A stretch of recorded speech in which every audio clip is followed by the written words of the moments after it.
기도하겠습니다. 사랑의 하나님 감사합니다. 오늘 또 하나님께서 저희들을 불러주시고 예배할 수 있도록 하나님께 영광 돌릴 수 있도록 허락하심을 너무나 감사합니다. 이번 한 주간에도 사단의 권세를 들어 말라는 말씀을 주시고 하나님께서 우리에게 주신 신분과 권세를 한 주간 사용할 수 있도록 허락하심을 너무나 감사합니다. 정말 우리가 제약 중에 잉태된 우리를 정말로 하나님의 자녀 삼아 주시고 정말로 불신앙하여서 불순종할 수밖에 없는 우리를 하나님 만나는 길 대신 예수 그리스도를 통해서 구원의 문을 열어주심을 너무나 감사합니다. 하나님 이번 한 주간에도 정말로 영적인 비밀을 가지고 강단의 말씀을 묵상하면서 영적 싸움할 수 있는 힘을 주심을 너무나 감사합니다. 하나님 정말로 아름다운 미션을 통해서 정말로 우리가 기도할 부분을 정말 하나님께서 우리에게 237개 나라를 주셨습니다. 이 나라를 가슴에 품고 정말 기도할 수 있도록 붙잡아 주시고 또 제3국에서 온 정말 그 복음을 듣지 못한 그들에게도 복음을 전할 수 있는 우리의 마음과 중심을 주심을 너무나 감사합니다. 하나님 현장을 품고 가슴에 품고 정말 기도하여서 하나님 그들에게 정말로 하나님 예수가 그리스도신 이 생명의 말씀을 들을 수 있고 전할 수 있는 그런 축복의 시간들 되도록 하나님 축복하여 주시옵소서. 하나님께서 개인과 가정과 가문과 교회에 대한 하나님의 언약을 주셨습니다. 하나님 또 성경 건축을 놓고 정말 우리가 마음이 합할 수 있는 그런 귀한 시간들이 되도록 하나님이 은혜를 허락하여 주시옵소서. 다윗이 성경 건축을 놓고 정말 기도할 때 하나님 앞에 정말로 감사함으로 즐거움으로 드리는 것 같이 먼저 우리 마음이 하나 될 수 있도록 정말 하나님 아름다운 모든 식구들이 어린 아이부터 렘넌트 장년에 이르기까지 하나 되어서 정말로 하나님 성전 건축해야 할 이유를 바로 알고 정말 기도할 수 있는 그런 시간들이 되게 하여 주시옵소서. 하나님 순천에 많은 교회는 있으나 정말 하나님 생명 살리고 정말로 그리스도의 참된 복음 영적인 지식이 없고 영적인 상태를 모르기 때문에 지식이 없는 그들에게 정말로 영적인 비밀을 말할 수밖에 없는 우리의 아름다운 교회를 축복하여 주시고 하나님이 내 입을 크게 열라 하시는 말씀처럼 정말 우리가 입을 열어 하나님 앞에 구할 수 있는 믿음의 그릇들을 넓혀 주시옵소서. 그래서 정말로 성전 건축을 놓고 정말 우리가 한 마음 되어서 정말 기도할 수 있는 그런 마음과 은혜를 허락하여 주시옵소서. 하나님 또 강단에 죄종을 세워주시고 복음의 귀한 복음을 선포하게 하시고 전하게 하심을 너무나 감사합니다. 정말로 우리가 기도할 것은 죄종을 위해서 정말 기도하게 해주시고 가는 곳곳마다 정말로 생명 살리는 제자들을 일어나게 해주시고 먼저 우리가 정말로 목사님의 제자가 되어서 제자의 축복과 제자의 응답을 누릴 수 있는 그런 귀한 성도들이 되도록 하나님 축복하여 주시옵소서. 하나님 이 시간에 이 예배의 주인은 그리스도이십니다. 그리스도의 피의 언약이 선포될 때마다 정말로 듣는 우리는 아멘으로 화답할 수 있는 그런 귀한 축복의 시간들 되도록 하나님이 은혜를 허락하여 주시옵소서. 정말 이 예배를 통해서 정말 하나님 앞에 최고 영광 돌릴 수 있는 그런 귀한 시간들이 되도록 주의 성령으로 역사해 주시옵소서. 감사드리며 예수님의 이름으로 기도합니다. 아멘. 하나님 말씀 역대하 1장입니다.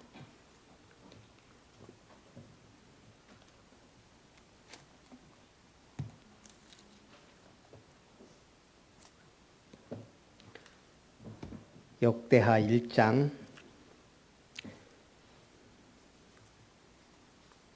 1절부터 6절까지 우리 한 절씩 교독합니다. 다윗의 아들 솔로몬의 왕위가 견고하여 가며 그의 하나님 여호와께서 그와 함께하사 심히 창대하게 하시니라.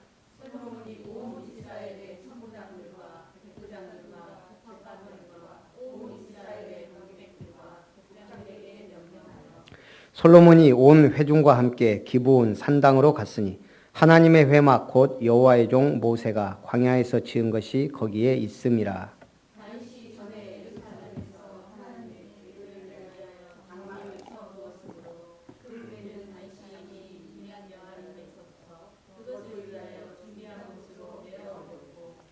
옛적에 훌의 손자 우리의 아들 부살렐이 지은 놋제단은 여호와의 장막 앞에 있더라. 솔로몬이 회중과 더불어 나아가서 여호와 앞 곧 회막 앞에 있는 놋 제단에 솔로몬이 이르러 그 위에 1000마리 희생으로 번제를 드렸더라. 아멘. 벌써 창립하고 창세기 1장부터 나간 수요 예배가 역대하까지 왔습니다. 오늘 솔로몬이 1000번제를 드렸는데 어떻게 드렸다고요? 1000번제를 1000마리 제사를 드린 겁니다. 1000번 예배를 드린 게 아니고 1000마리 양으로 희생 제사를 드린 게 1000번제입니다. 오늘 우리가 역대하의 주요 주제들을 좀 알아보면 첫 번째는 신앙 제일주의입니다. 솔로몬 시대 이스라엘은 성전을 중심으로 생활할 때 큰 축복을 받았습니다. 우리는 하나님 중심 신앙 제일주의, 그리고 또 어디 중심이요? 성전 중심, 바로 교회 중심. 제가 어저께 순천 빅교회 쪽 누구한테 물어봤더니 거기 길이 뭐 난다는데 언제 나냐 그랬더니 벌써 났다는 거예요. 그렇게 빨리 났냐 그래갖고 오늘 제가 일부러 가봤어요. 이렇게. 그러니까 다리에서부터 저수지까지 군데군데 막 깔고 있더라고요. 한참 공사 중인데 이렇게 하면 제법 나겠다. 근데 저수지 넘어가면서부터는 어려울 것 같아요. 길도 그렇고. 제가 딱 가면서 느낀 것이 다리 밑이 참 좋은데 거기 교회가 양쪽으로 2개가 있어요. 그것도 아주 잘 져놨더라고요. 그거 보니까 이제 다른 데는 별로 보고 싶지도 않고. 제가 전에 부교역자로 있을 때 그 길을 많이 다녔어요. 뭐 많이는 아니지만. 이제 제가 교회 부지를 놓고 그 길을 가는데 다르더라고요.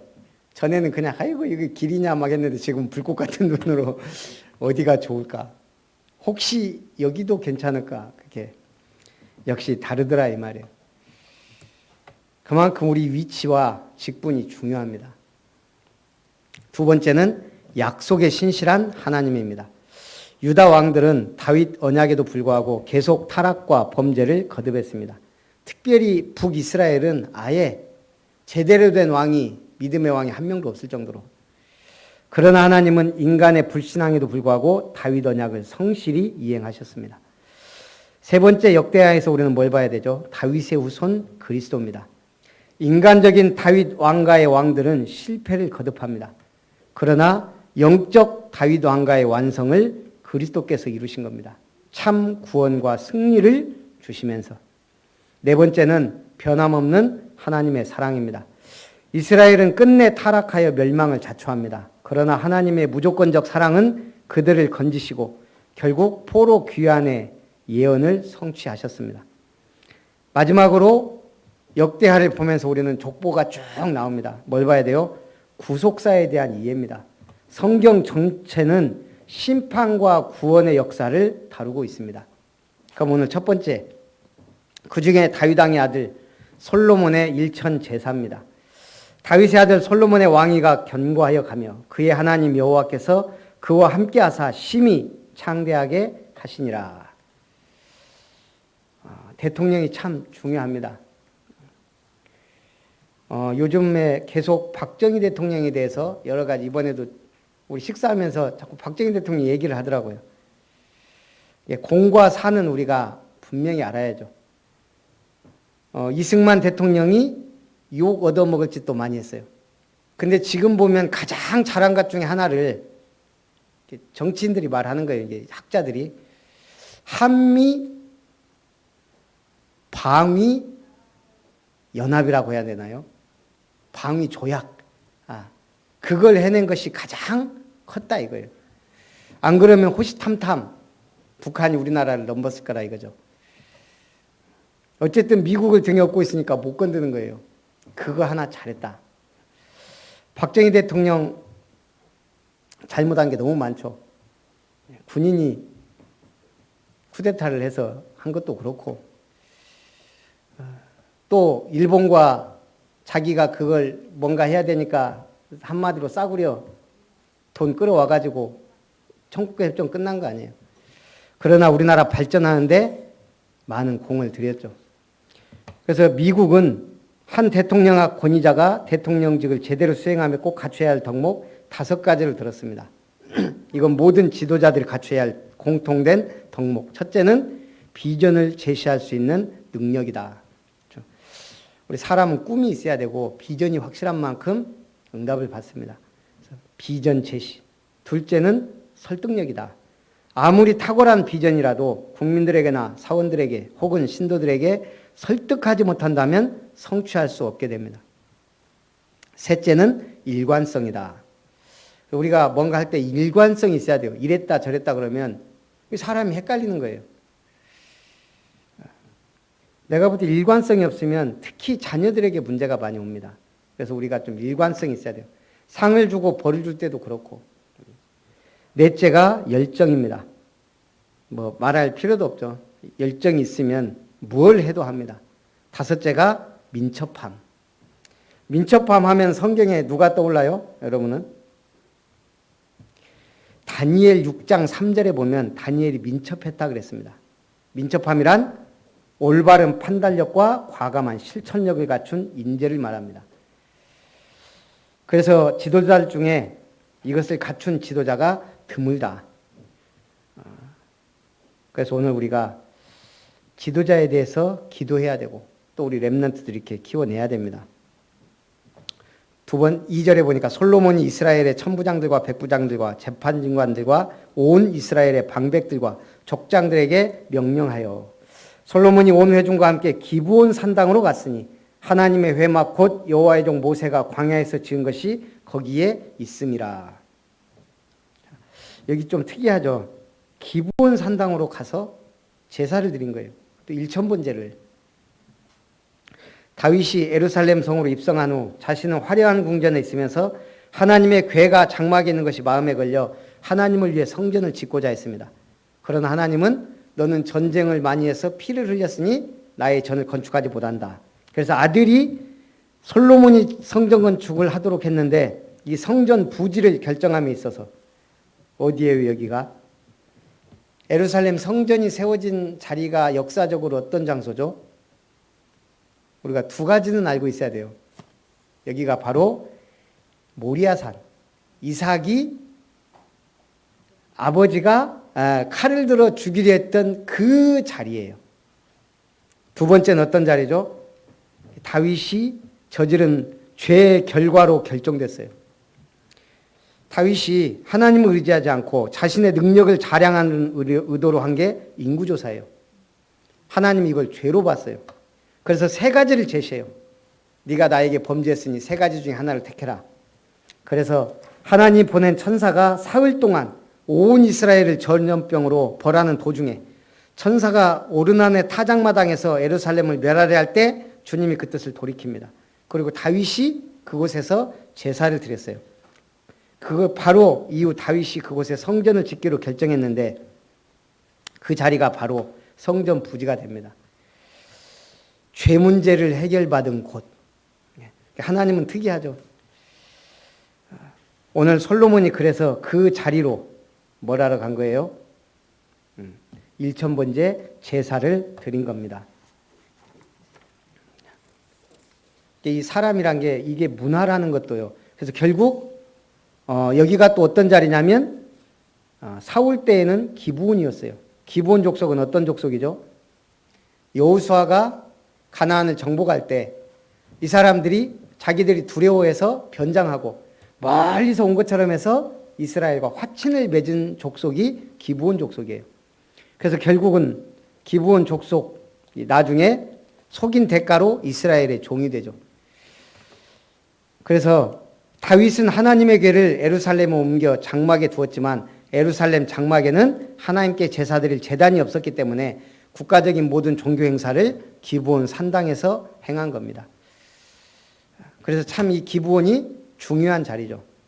이삭이 바쳐졌던 곳, 다윗의 죄 문제를 해결했던 곳, 그리고 기브온이 있었던 곳.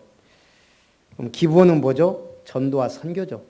그래서 우리가 교회는 하나님께 예배하는 것, 죄 문제를 해결받는 곳, 그리고 뭐예요? 전도와 선교를 위해 중심이 되는 센터가 되어야 됩니다.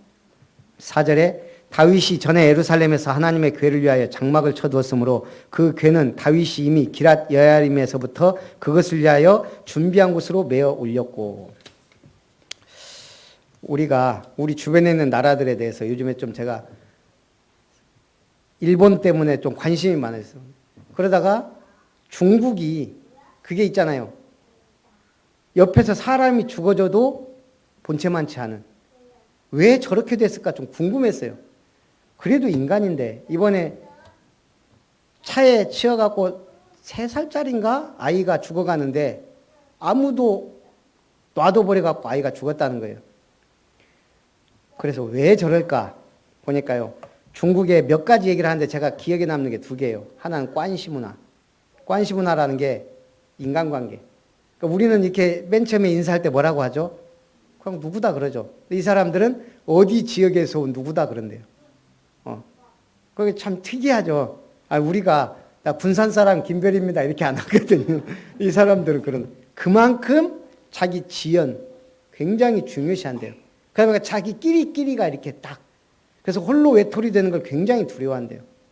그래서 자기 지역에 있는 사람 그러다 보니까 이게 해외에 가서도 이 사람들은 딱 이게 하나가 된다는 거죠. 그 다음에 지금 중국이 저렇게 된 게 문화 대혁명이라는 거예요. 문화 대혁명 때 사람들이 많이 죽었어요. 근데 남 도와주다가 많이 죽었다는 거예요. 어려움 당하면 그거 돕다가 그냥 잡혀가서 죽고 막. 그러다 보니까 이 사람들이 자연스럽게 남의 일에 신경 안 쓰는 괜히 오지랖 했다가 죽은 사람이 너무 많다는 거예요. 그래서 중국에 그런 문화가 확산됐다. 문화 대혁명의 결과로. 그리고 또 제가 요즘에 캄보디아 사람들이 이렇게 많이 와 있는데 캄보디아의 킬링필드 아시죠? 120만 명이 죽었던가요? 근데 그때 어떤 사람 죽였죠? 한마디로 머리에 든 사람들. 이 공산주의가 그렇게 무서운 거예요. 그래서 어떤 사람 죽였을까요? 이 사람이 머리에 든 게 있는지 없는지 어떻게 알아요? 안경 끼고 손 하얀 사람. 다 죽인 거예요. 참 무섭죠. 안경 여기도 죽을 분 몇 명 있네. 그때.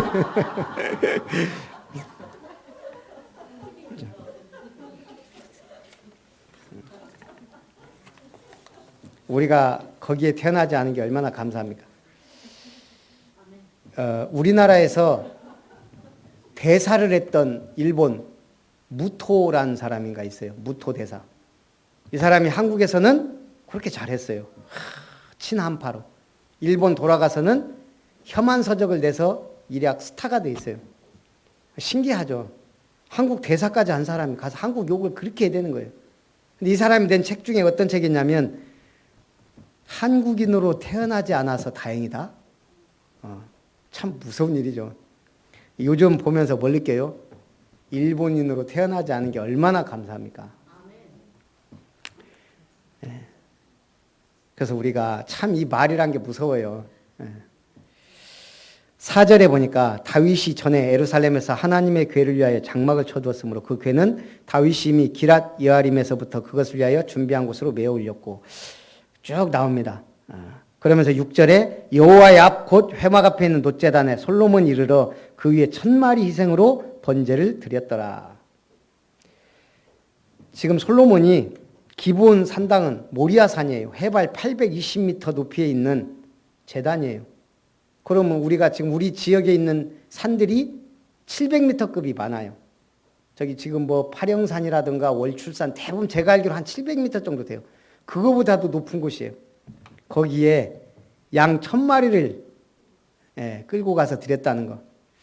학자들은 그 1000마리를 계속 번제로 드릴 정도면 한 일주일 정도 걸렸다는 거예요. 그럼 일주일 거기에서 야영하면서 계속 제사를 드린 거예요. 어마어마하죠.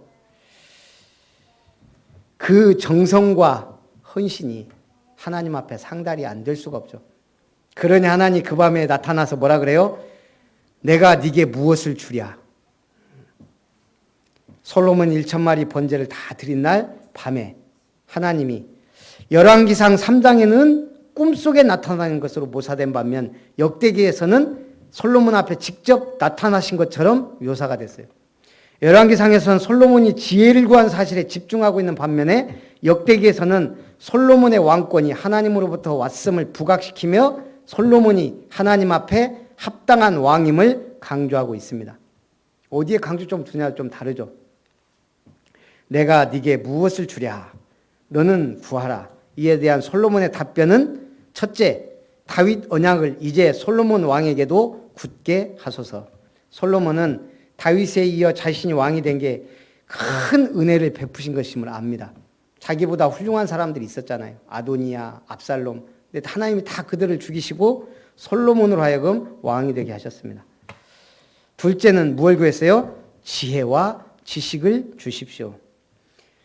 자신을 위한 기도가 아닌 이스라엘 왕국을 하나님이 직접 다스려 주시기 위해 솔로몬이 구한 기도를 하나님이 매우 기뻐하셨습니다. 그래서 구하지도 않은 부와 재물과 영광을 주시되 전무후무한 수준으로 주겠다고 약속하셨습니다. 8절에 솔로몬이 하나님께 말하되 주께서 전에 큰 은혜를 내 아버지 다윗에게 베푸시고 내가 그를 대신하여 왕이 되게 하였사오니 여호와 하나님이 원하건대 주는 내 아버지 다윗에게 허락하신 것을 이제 굳게 하옵소서. 언약의 사람은 뭘 기도해요? 언약을 붙잡고 기도하는 거예요. 내 아버지 다윗에게 허락하신 그 약속을 이제 굳게 하십시오. 우리가 우리의 자녀에게 뭘 전해야 돼요? 언약을 전해야 돼요. 오늘 우리 센터에 있던 우리 그 탈북가정 우리 이혜영 성도님이 1년에 한 번 예배 드리다가 요즘 그것도 안 드리는데 뭐 갑자기 식사를 대접한다고 집사람 그 정원희 선생님하고 그래서 난 안 불렀냐 그러니까 안 불렀대요. 그래서 혹시나 하고 기다리고 있었더니 역시나 불러서 갔어요. 저기 신대 뭐 명태골인데 그 코다리찜 이렇게 하는데 황제 뭐 명태인가? 그래서 이제 가서 먹었더니 그 얘기를 하는 거예요. 명태를 많이 드시냐고 북한도 많이 하니까 북한도 명태가 어렸을 때는 많았대요. 그러니까 이제 명태를 이렇게 먹던 그게 있어가지고 여기 와서도 자기 그 탈북인들 모이면 명태찜을 많이 먹으러 다닌대요. 여기도 가보고 꿰고 있어요. 순천에 쫙 명태집들. 그러다가 신대에서 먹어봤는데 최고라는 거예요. 자기들 아지트가 그걸로 바뀌었대요. 여기서 먹고 그 다음에 다시 여기 와서 먹어보니까 아니더라 이거예요. 그래서 이제 신대 거기서 이렇게 먹게 됐다면서 너무 맛있어서 우리를 한번 초대하고 싶었다. 그러다가 이제 제가 그걸 물어봤어요. 집사람이 물어봤던가. 아직도 북한에 돈 보내냐고. 지금은 안 보낸대요. 그러면서 그러는 거예요. 돈을 보내면 30%밖에 안 간대요. 야, 그러니까요. 50%도 아니고 30%. 그러니 그 돈을 벌어서 악착같이 벌어서 보내는데 그걸 다 중간에서 다 먹는 거예요. 그러니까 우리가 참 내가 벌은 만큼 마음껏 쓸 수 있다는 게 얼마나 이게 감사한지 몰라요. 그래서 하나님이 솔로몬에게 이르시되 이런 마음이 내게 있어서 부나 재물이나 영광이나 원수의 생명 멸하기를 구하지 아니하며 장수도 구하지 아니하고 오직 내가 네게 다스리게 한 내 백성을 재판하기 위하여 지혜와 지식을 구했으니 그러므로 내가 네게 지혜와 지식을 주고 부와 재물과 영광도 주리니 내 전에 왕들도 이런 일이 없었거니와 내 후에도 이런 일이 없으리라 하시니라. 자, 그래서 하나님이 지혜와 지식을 주셨어요. 우리가 정말 창조주 하나님을 믿는다면 우리에게 어떤 힘이 생길까요? 제가 볼 때 창의력이에요. 어려서부터 이 복음이 들어가면 창의력이 생겨요. 우리 시우나 세연이는 창의력이 팍팍 생기기 바랍니다. 창의력이 일어나는 것은 두 가지 경우에 이게 막 솟는다는 거예요. 창의력이 솟아날 때. 첫째는 자신이 좋아하는 일을 할 때. 이창호는 학교에서 그림 그려오라고 그러면 바둑판 그렸다 그러잖아요. 낚시 가서도 오직 바둑 생각만 했다 그러잖아요. 자기가 좋아하는 일 할 때. 둘째는 궁지에 몰렸을 때입니다. 자신이 좋아하는 일을 할 때 우리는 집중력이 생깁니다. 집중하는 상태에서 남다른 에너지가 쏟아져요. 천재는 바로 고도의 집중력을 가진 사람입니다. 뇌 과학자들 분석에 의하면 사람들은 자신의 뇌가 가진 엄청난 능력을 겨우 몇 프로 쓴다고요? 3에서 4% 정도. 아인슈타인 같은 사람이 6에서 7% 정도 활용했다 그래요. 그러니 우리가 이 뇌를, 요즘에 목사님들이 저렇게 만나면 그래요. 제 핸드폰 보고 제가 메이커 있는 거 산 걸 처음으로 봤대요. 신제품을 그동안에 그냥 중저가만 샀거든요. 저도 뭐 크게 신제품에 대해서, 근데 총무가 되고 이렇게 쭉 다니고 막 사진 찍고 이렇게 하다 보니까 이게 핸드폰이 좀 구리면 약간 그렇더라고. 그래서 이제 큰맘 먹고 이렇게 상품이 좋아서 갤럭시 10을 한번 처음으로 산 거예요. 제가. 그때 저보고 처음 봤다고 몇 명이 그래요. 나도 처음 써보니까 좋긴 해요. 근데 우리 집사람이 하는 말이 있어요. 당신은 좋은 거 사줘봐야 쓰지도 않으니까. 그래도 기능 한두 개 써도 좋잖아요, 일단. 카메라 하나를 써도. 제가 봐도 핸드폰에 많은 기능들을 제가 별로 안 써요. 전에 한번 차 타고 오는데 이은우 목사님이 계속 핸드폰하고 뭐라고 하는 거예요. 자꾸 뭐 빅스비 어쩌고 저쩌고. 알고 보니까 뭐 하라고 하면 얘가 다 명령을 해서 빅스비 뭐 날씨를 알려줘.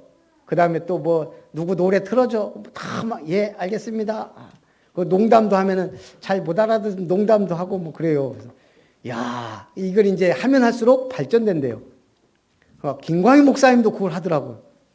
내가 시대가 벌써 이렇게 됐구나. 그때 제가 처음으로 좀 신제품을 갖고 싶다는 생각이 들었어요. 노트 9부터는 저런 기능이 있구나. 근데 제가 10을 갖고 있으니까 저는 그거 안 써지더라고요. 그것도 계속 해야지. 이게 쓸수록 발전한다네요. 그것도.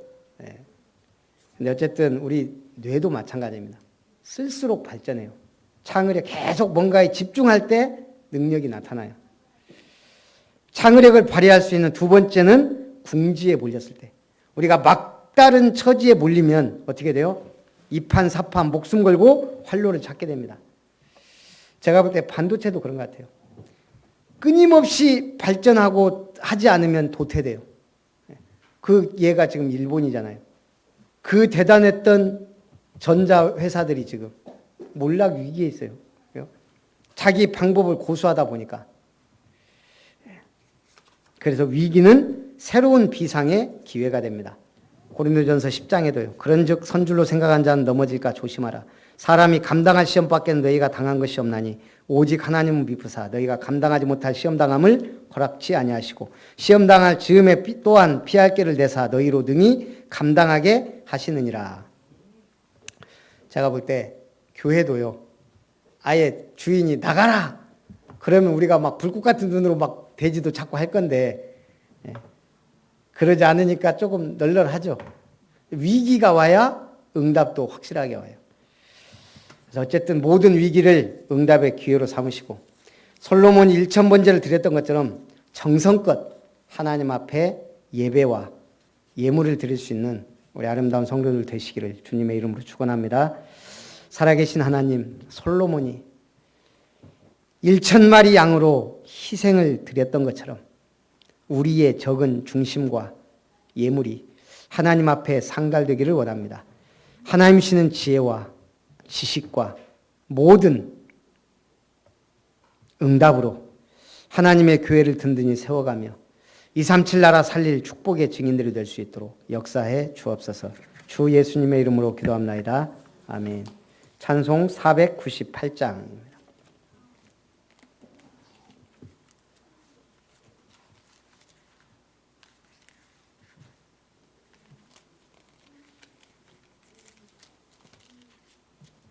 1절 3절 찬송합니다. 저 죽어가는 자 다 구원하고 죽음과 죄에서 건져내며 죄인을 위하여 늘 애통하며 예수의 공로로 구원하네. 저 죽어가는 자 예수를 믿어 그 은혜 힘입어 다 살겠네. 저 죽어가는 자 구원해내야 우리의 본 문을 다하리니. 예수의 구원을 전파할 때에 그 크신 능력을 다 주시네. 저 죽어가는 자 예수를 믿어 그 은혜 힘입어 다 살겠네.